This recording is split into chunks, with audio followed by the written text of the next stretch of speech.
Nous avions entamé notre expédition à pied en direction de la station minière Williams Prime. Le temps était infernal, et nous le ressentions d'autant plus que la seule chose qui nous en protégeait était notre combinaison de sortie extravéhiculaire. Il s'agissait d'une sorte de seconde peau qui nous permettait d'effectuer les missions de réparation sur la coque du vaisseau en cas d'avarie. Le problème, c'est que les combinaisons étaient de très mauvaise qualité. L'humidité et le froid sévissant à l'extérieur pénétraient notre uniforme et rendaient la marche extrêmement pénible. Le vent et la neige étaient si forts que nous avions du mal à avancer. Chaque mètre, chaque pas était en lui-même un exploit tant la tempête était féroce. Cependant, nous étions extrêmement motivés à trouver cette station. Il faut bien l'avouer, ce n'était pas le sauvetage d'une bande d'inconnus qui provoquait en nous le courage nécessaire à la traversée de ce désert. La raison à cette décharge d'adrénaline était bien plus simple. Notre survie dépendait à présent de la réparation de la navette. L'échec n'était pas envisageable, et nous le savions.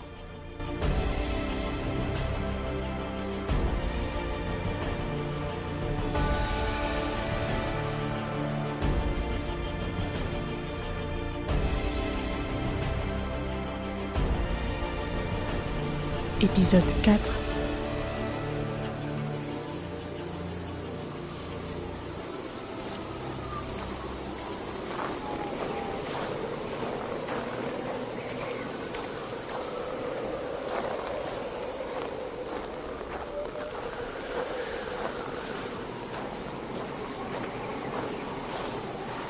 Dites-moi, pourquoi les coyotes ne crient-ils que la nuit? Qu'est-ce que vous dites, monsieur Douglas?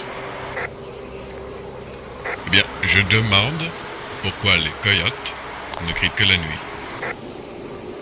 Ça y est, son dernier neurone a fini de congeler. Non, mais c'est une blague en fait. J'essaie de détendre l'ambiance. Vous voyez?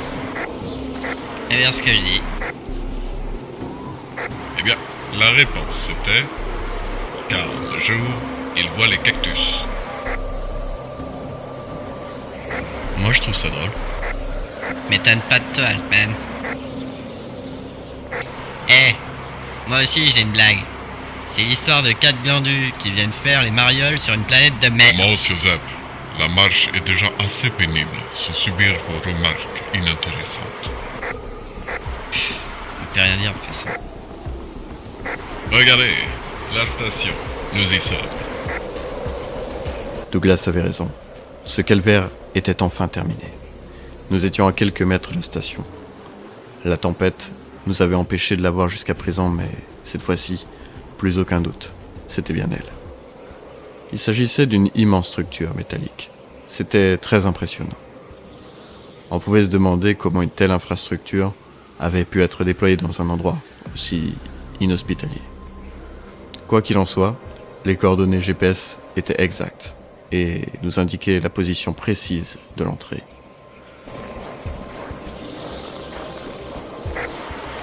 Vraiment très impressionnant cette porte. Effectivement, monsieur Douglas. Pourriez-vous inscrire le petit J-code que nous puissions entrer? Le code. Quel code? Quoi? Non mais t'es sérieux là? Monsieur Douglas, est-ce encore une de vos blagues?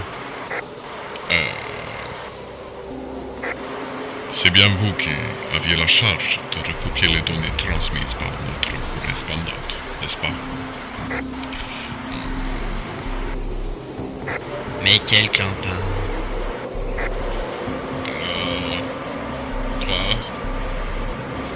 2, 1... Code erroné. On est foutu. Attendez. Je me souviens. 6, 9, 2... Code erroné. S'il vous plaît, arrêtez les tests là. Je viens de vous ouvrir. Allez-y, entrez. Vous traversez le couloir et au bout de ce couloir, il y a une pièce. Je vous y attends. Non mais c'est pas possible. Allons-y, messieurs. Ne perdons pas de temps.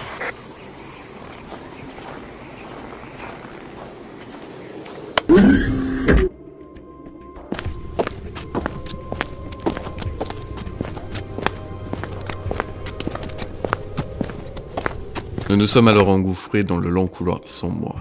Il était étroit et abrupt, mais nous étions heureux d'être enfin à l'abri.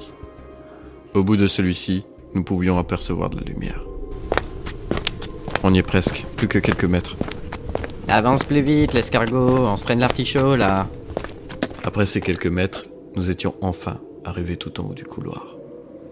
Nous sommes alors entrés dans une grande pièce. Il y régnait une lumière blanche, extrêmement agressive pour nos yeux encore habitués à la noirceur du couloir. Et si c'était un guet-apens? Quoi? Ce que je veux dire, c'est que cet endroit semble totalement abandonné, et je me pose la question de savoir si ce ne serait pas un squat de pirates, et si on nous aurait pas tendu un piège. Et c'est maintenant que tu te poses la question. Je me la pose, moi. Mais moi je le dis depuis le début que ça pue l'embrouille.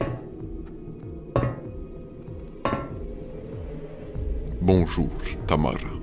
Quel plaisir de vous revoir. Avoc?